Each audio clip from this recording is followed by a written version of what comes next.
For the people that are here, we've asked Leanne to come today to give us an update on the street impact fee. She's with Austin Transportation Department. And thank you again so much for coming back a second time and doing this for us.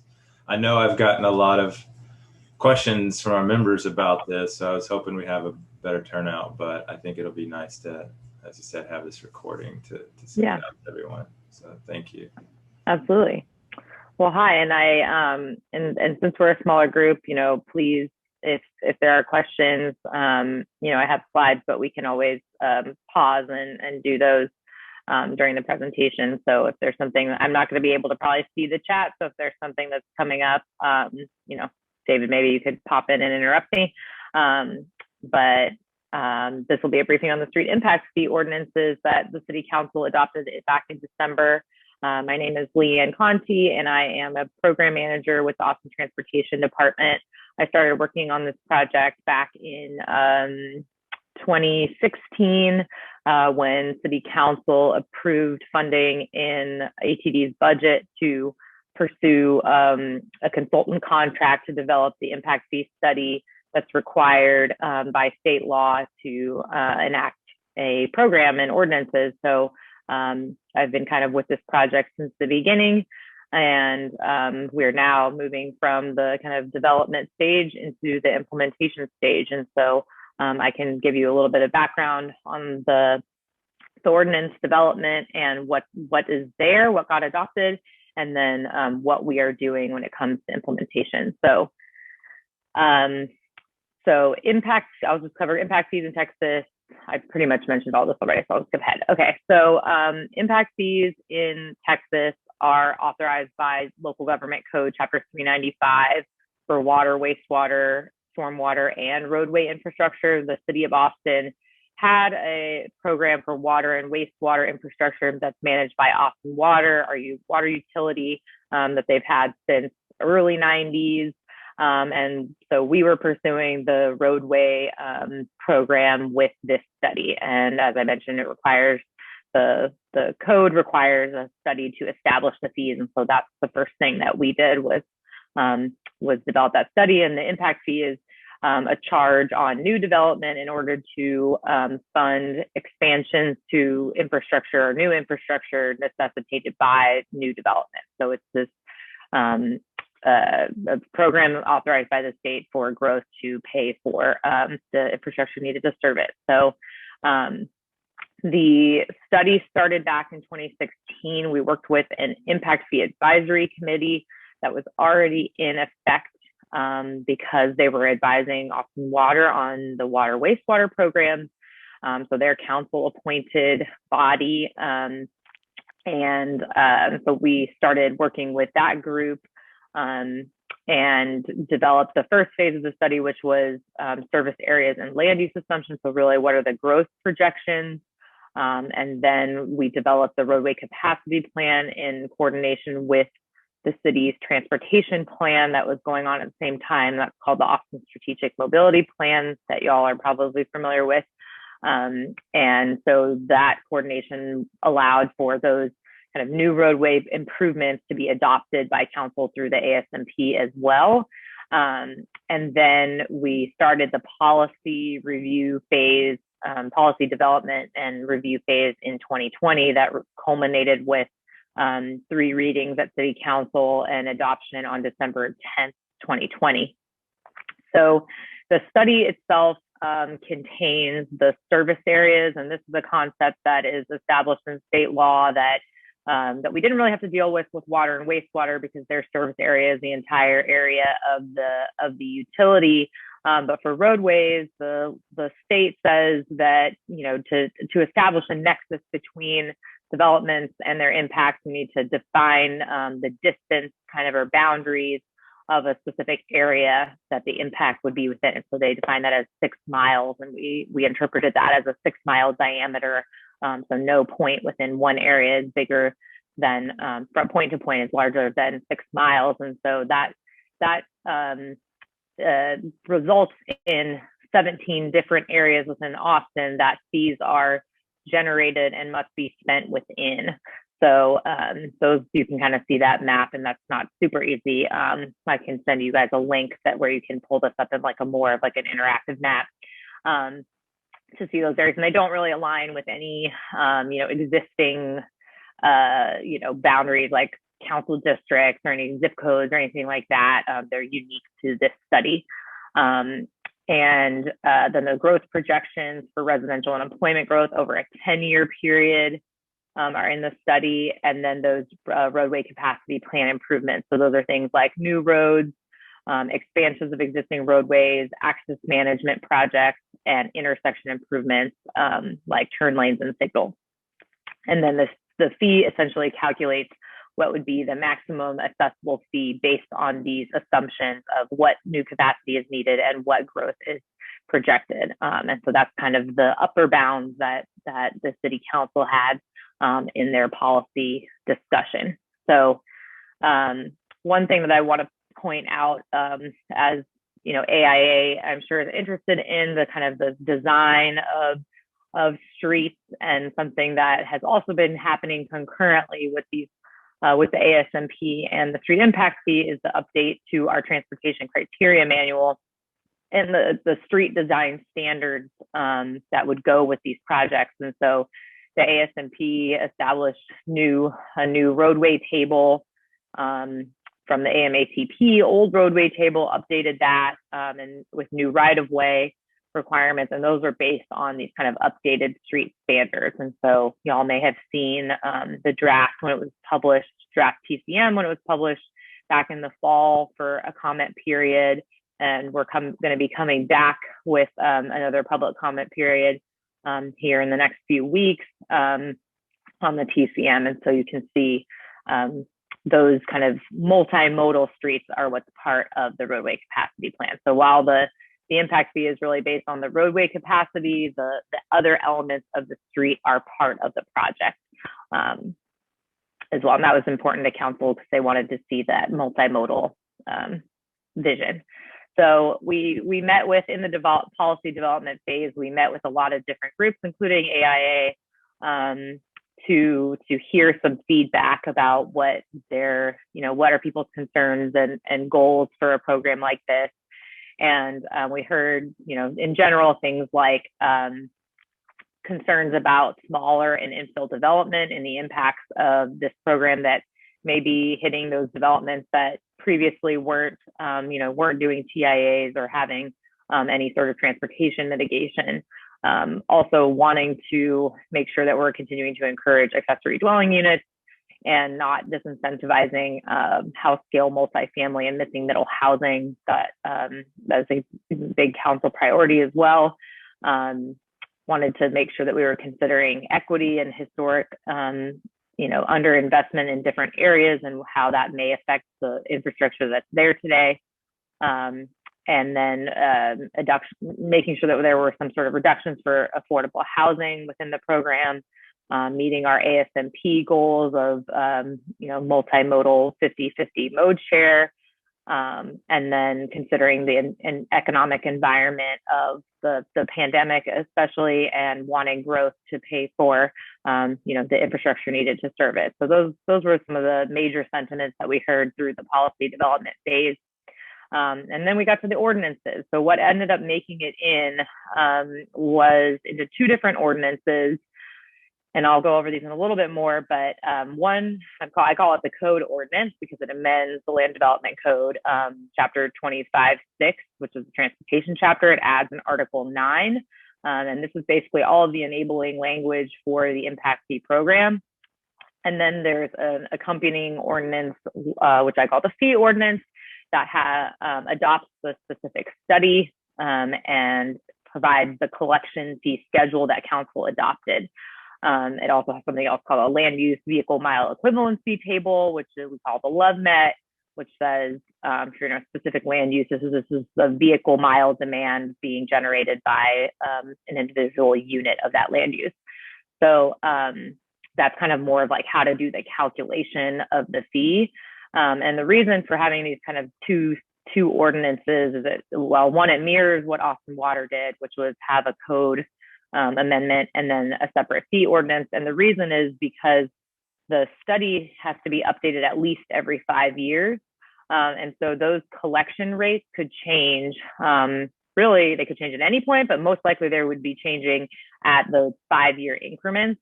And so instead of updating the code every few years, we thought it was made more sense to update a separate ordinance, and it's kind of referred to by the code.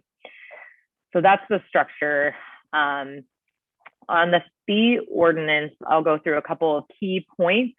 This is the shorter of the two, the collection rates that council set, the grace periods for when collection will start, and then any sort of exemptions that they allowed for.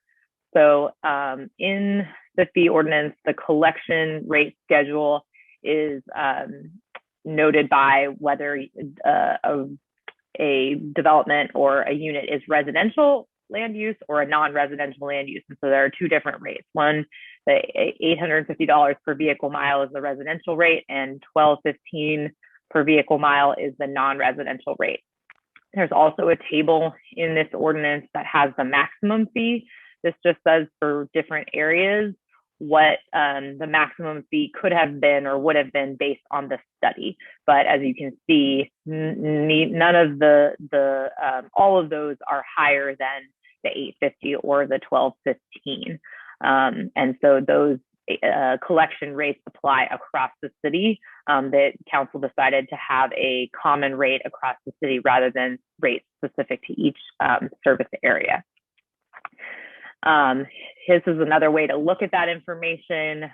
We picked a couple of example developments or land use types and calculated what the fee would be for that development. You'll see in the table on the bottom the reference to outside or inside the loop. What that means is the loop is defined as 183, 71, 360, those highway boundaries. So you can see service areas F, I, J, downtown, and L, and then part of K are all contained inside the loop. And those are the difference really between the two is trip lengths. We noticed through the studies that trip lengths outside the loop are typically longer than inside the loop. And so that is the only difference so you could apply that $850 per vehicle mile, but then those land uses outside the loop are generating slightly more vehicle miles, which is why you see the difference between those for one land use type. In terms of grace periods, the ordinances were effective December 21st, 2020.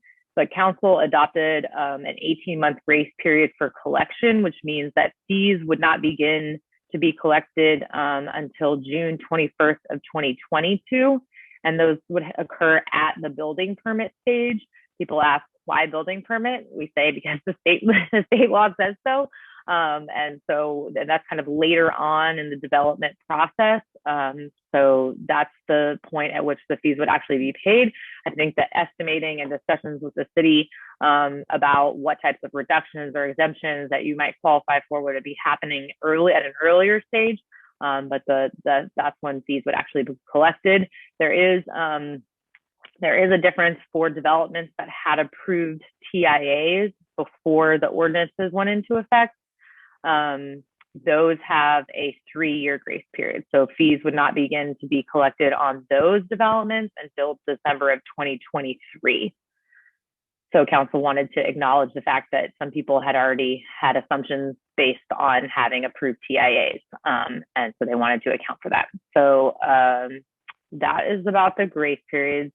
And then in terms of exemptions, we selected a few different based on feedback from the community and stakeholders and council feedback. There were a couple different things that they wanted to allow exemptions for. The first one, that's the longest kind of block of text there from the ordinance, is about adding additional capacity at an existing site. So whether that's adding an ADU to an existing home, expanding a restaurant and adding on, anything like that you're adjusting basically an existing land use. As long as you're not increasing demand by more than 10 p.m. peak hour trips, the collection rate would be 0. So So that's going to be different depending on the land use. But I think, for instance, like adding an ADU is like 0.58 or something PM peak hour trip. So like not at all hitting that threshold of 10. So that kind of accounts for both, small expansions and additions to existing land uses.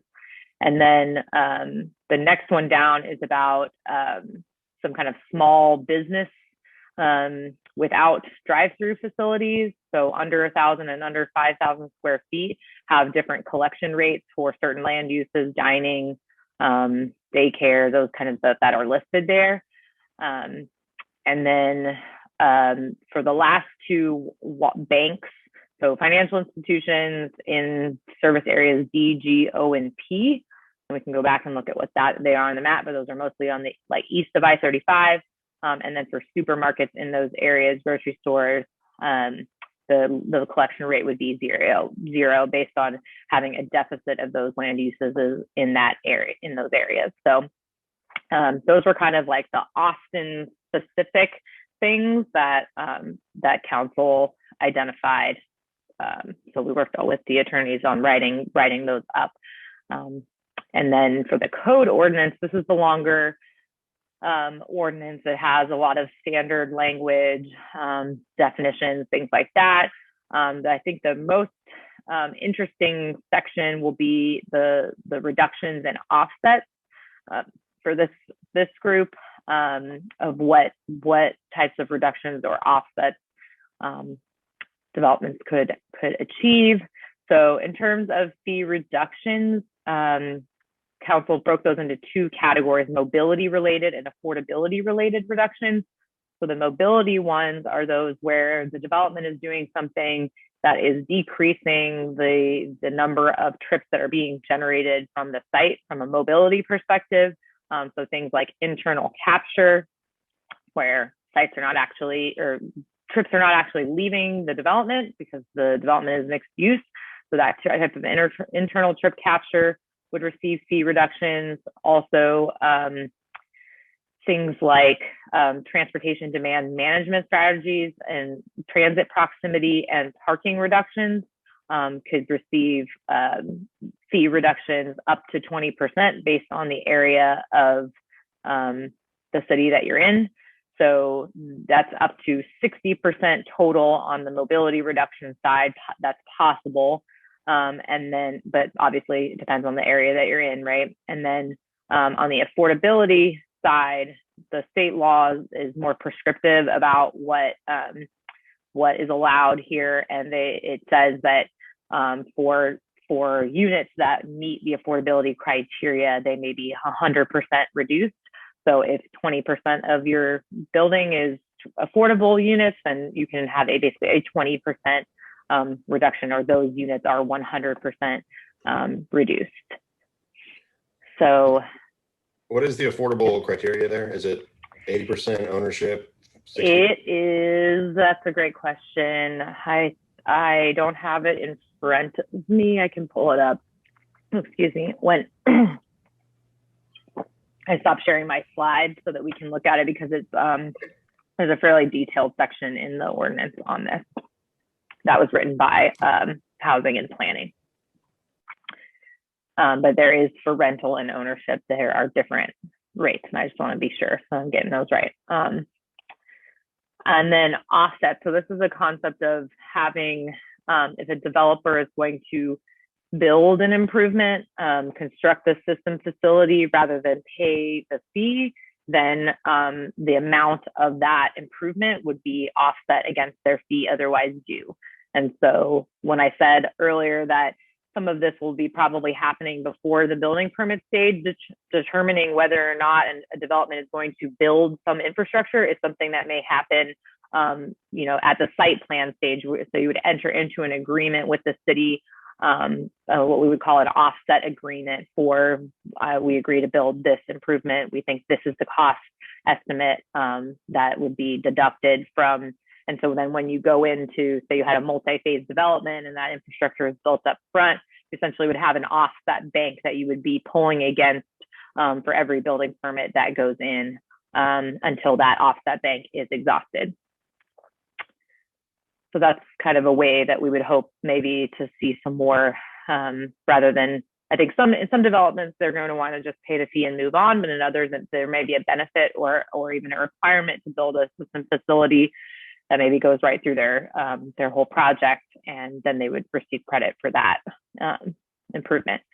So council gave us a little bit more direction on beyond the ordinances.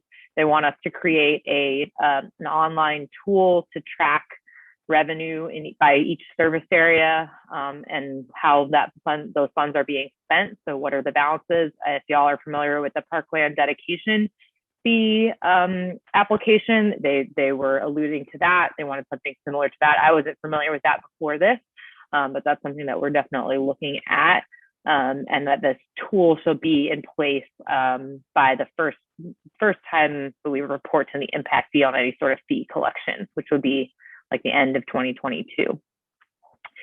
They also have asked for a report on addressing any outstanding questions and concerns and evaluating existing development fees to identify any that could be reduced or eliminated to offset impact fees. And so we're working on that report to go back to them by June 1. And then lastly, they wanted a process for any changes to the TCM related to the implementation of the ordinances or any other administrative guidelines, that there would be a process for that. And so we are working on those transportation criteria manual updates now. We have not yet had a process for administrative guidelines. We're still drafting an initial version of that document, but that would be, we would see there would be essentially guidelines to applicants of how to go about creating an offset agreement with the city, how to determine what reductions, how to apply for affordability reductions. All those things would be part of that document. And then, so what we're doing on implementation, this is just a timeline. We talked about most of these points, I think, already. So the reporting back to council in June, fee collections beginning June 2022, getting that reporting tool online by December 2022. And then for those previously approved TIAs, that grace period would end December 2023. So that's our big picture timeline. On the implementation projects so far, we've got a couple of different, buckets, I would say, of projects. So just in general communications, obviously talking to groups like you, but getting out information on our website, having frequently asked questions addressed, contact information if you're in a specific area and you want to have, somebody at the city help you with estimating, getting all of that available. The administrative guidelines that talks about having procedures documents, and those both for staff and applicants, and then an estimator worksheet, which I've included a screenshot of a draft that we are really, really close to getting out, so that you could have that to do your own estimating. It's all possible based on all the information in the ordinances in the study, but it does take a little bit of digging. And I definitely have had even the very savvy traffic engineers reach out and say, how do I do this? So we can definitely assist with that with this worksheet. And then the transparency projects of the web viewer that council requested, having a financial system for tracking, since we'll be having to track in all of these service areas individually, essentially like separate accounts. And then we'll be reporting regularly to the Impact Fee Advisory Committee.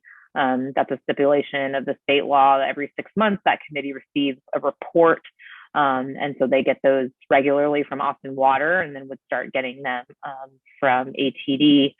Their next meeting is May 11th, and we'll be talking to them about that kind of council report that we're working on.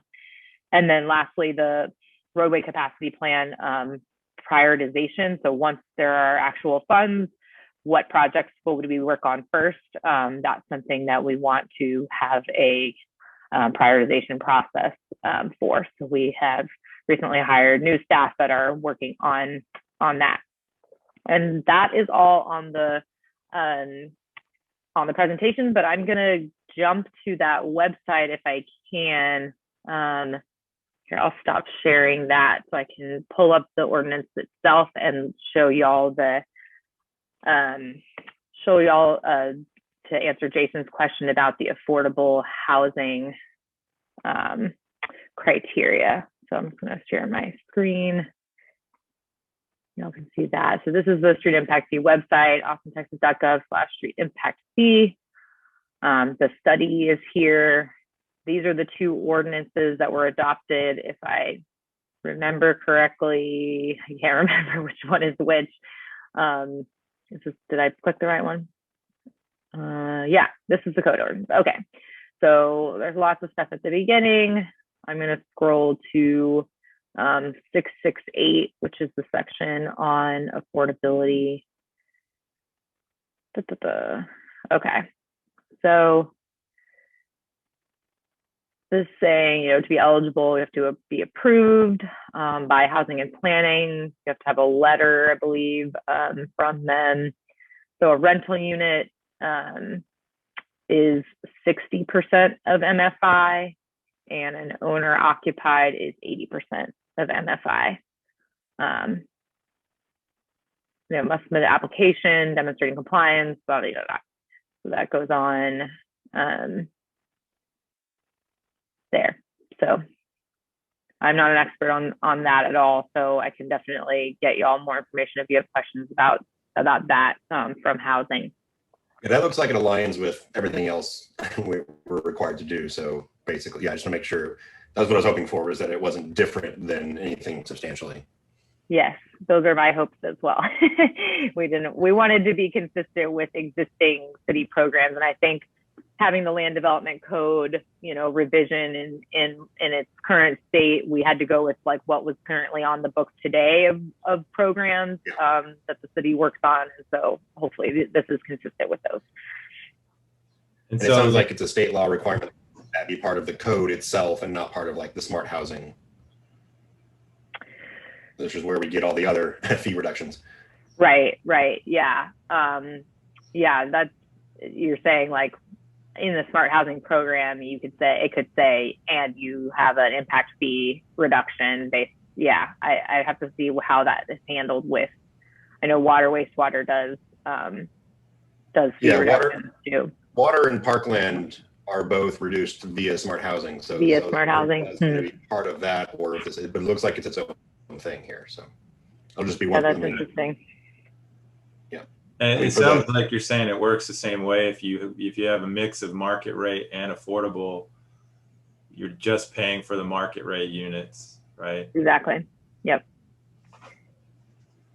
So that'll be calculated the whole fee as though it's all paid, and then a percent reduction rather than calculating trips for each.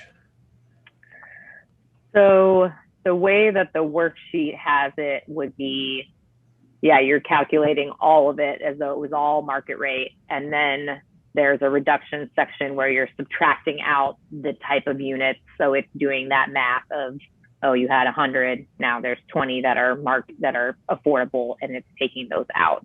So especially if you had like a mix of like single family and multifamily units, you could pick and choose which ones were the affordable.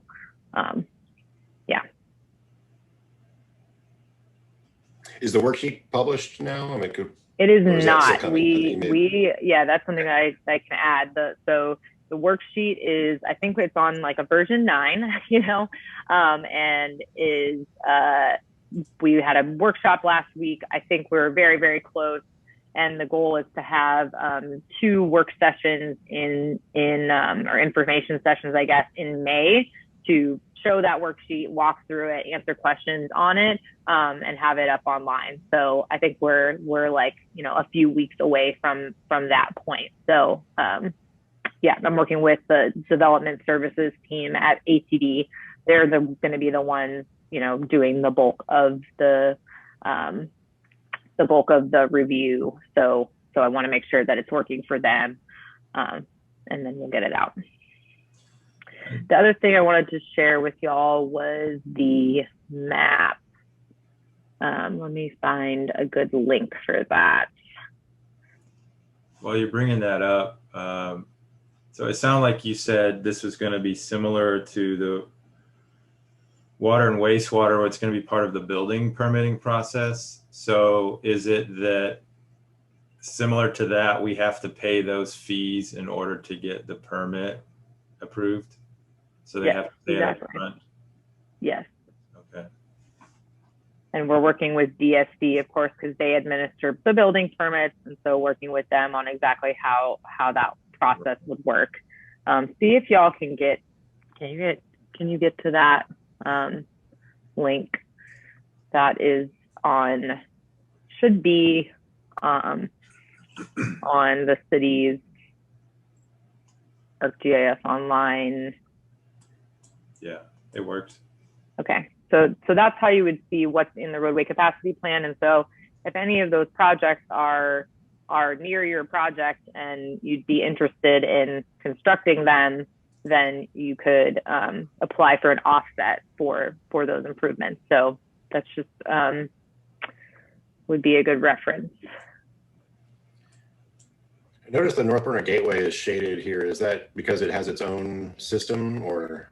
It's because, right, it's a regulating plan. And so I think it's really just noting that that's where a lot of those new roadways were identified through, was the regulating plan. But it's still part of it. It's still part of this. It doesn't have its own system. Right. It doesn't have its own system. Right. Exactly. Just acknowledging that's where those roads came from. Got it. And potentially standards, if there are specific street design standards inside the regulating plan. And you said section 669 addresses the offsets. It does, yes. And I take it that section defines or lists what qualifies as an offsetting cost. Right. So it says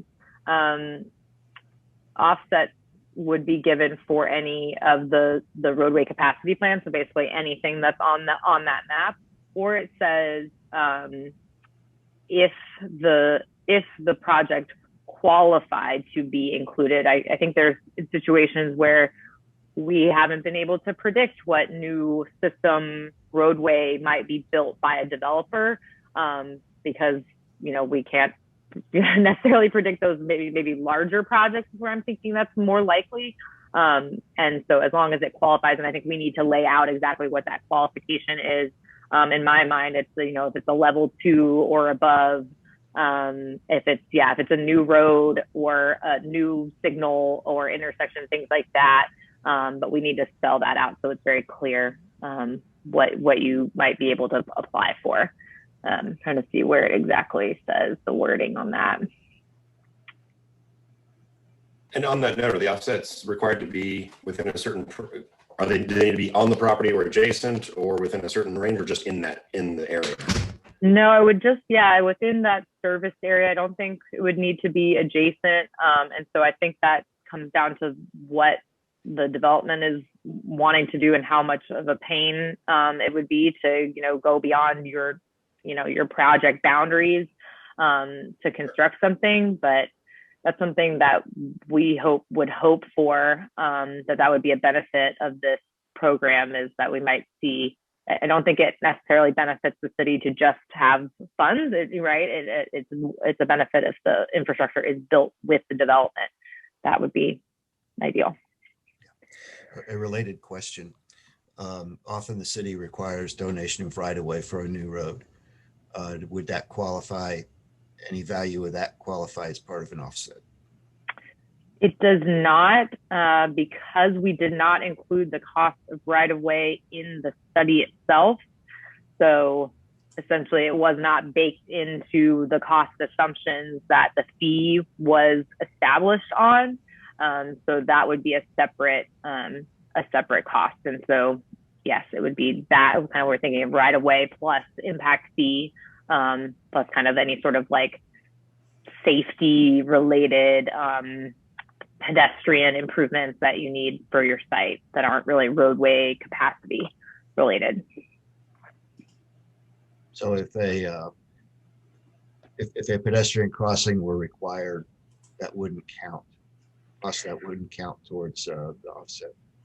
Right, because it's not adding, right, in the terms of the state law wouldn't be adding roadway capacity.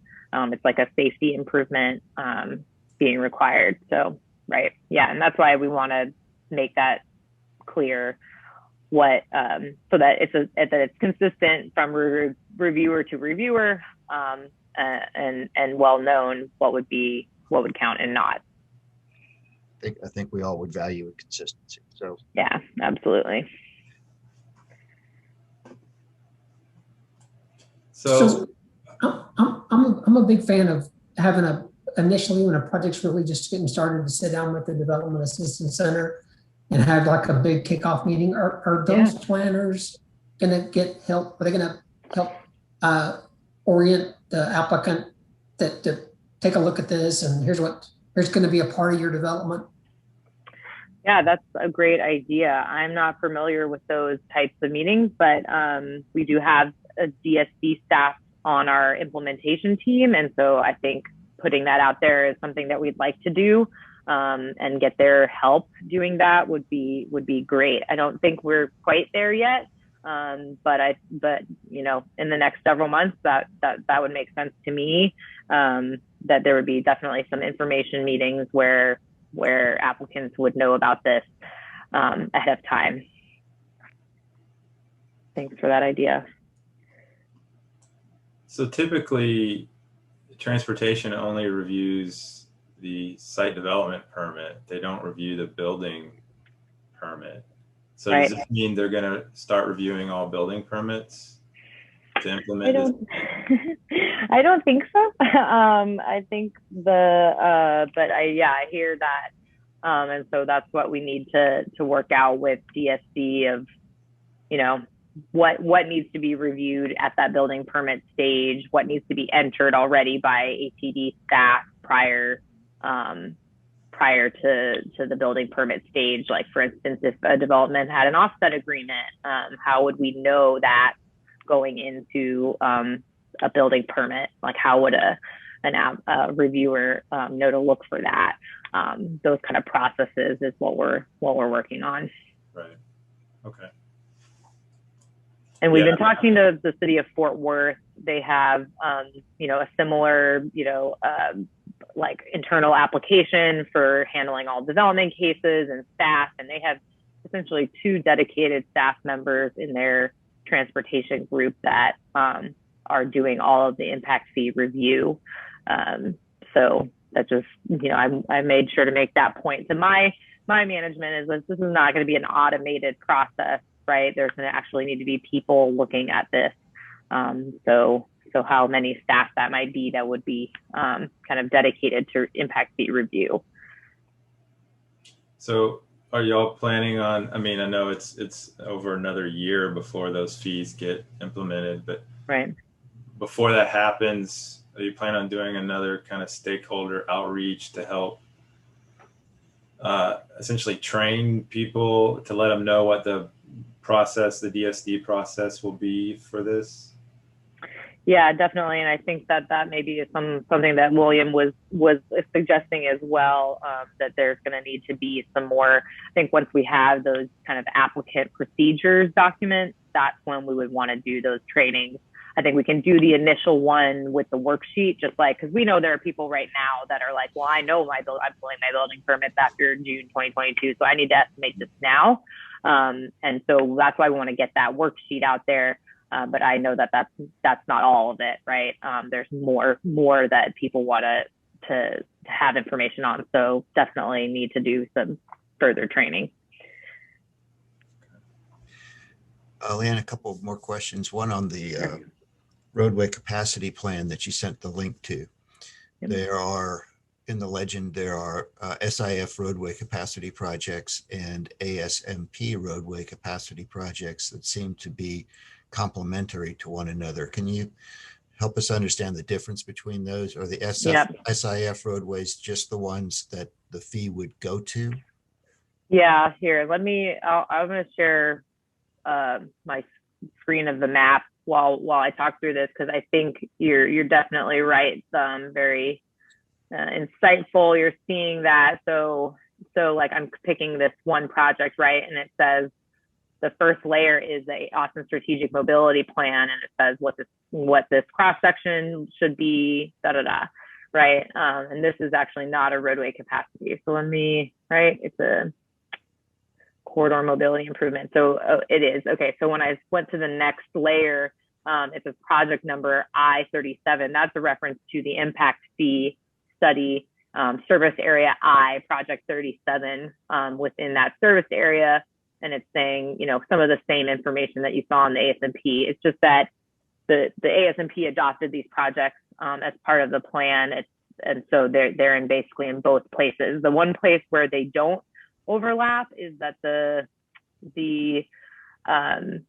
impact fee can only be charged in the city, not in our ETJ, extraterritorial jurisdiction. So you'll see these like dotted lines out here, and some of those are in the ASMP, but they're not in the impact fee because they are beyond our jurisdiction. So here it is, G32, but the full roadway is dotted because it's in the ASMP. Yeah, that must be the distinction. Those are the ones I was seeing. Yeah, these all out here. Yeah, and I just didn't catch the correlation to the city boundary. So yeah, impact fees would not be charged in the ETJ. So yeah.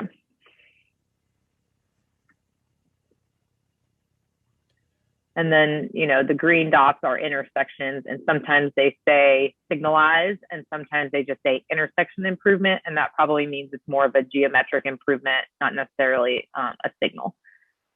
Okay. And so this one, for instance, is on the boundary of two service areas. So it says I for intersection, but service area S and service area I. So two service areas could contribute to the funding of that project.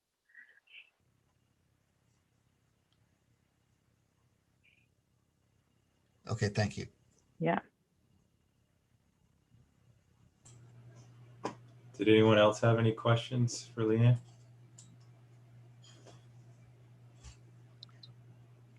And did y'all catch? I'm assuming you have gotten to the website before, but I'll just put that in there as well. You can get to the ordinances from there, and then I'll just type in my email. Also, anybody that you talk to at Transportation Development Services Group would know about this as well. If you're in contact with them, definitely they can help you.